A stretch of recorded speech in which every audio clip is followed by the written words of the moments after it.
Türkmenistanyň prezidenti Gurbanuly Berdimuhamedowyň Daşowuzyň merkezi şäherine sapar etmegine garaşylýar.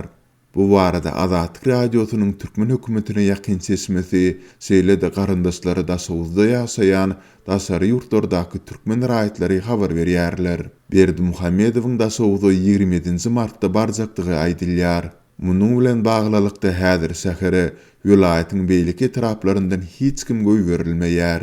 Şeýle-de prezidentiň beýlik saparlarynyň öňü tiresinde bolýaly, Daşowuzda häzir güýçli depkinde mejburi arasaçylyk işleri alınıp barylýar.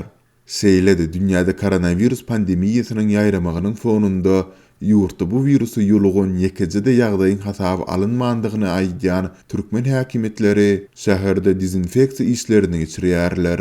Bellimeli ýeri Berdimuhamedowyň amala asyrjak saparyndan ozal bular ýaly öňüne alys çäherleriniň tas görülmändigini ykdylýar.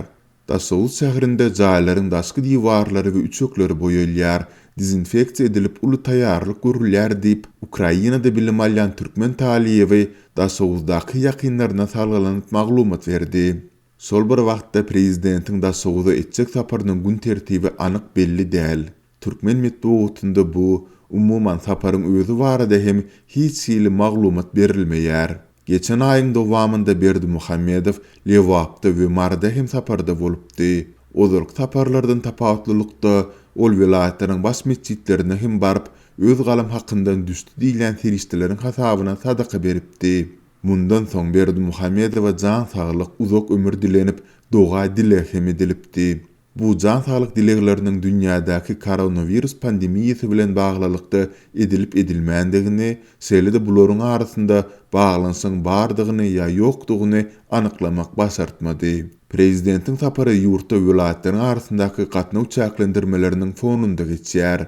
Türkmen häkimetleri we resmi medeniýeti çäklendirmelerin girdilen pursatyndan häzirki güneçelini bu barada düşündürüş bermän ilýärler.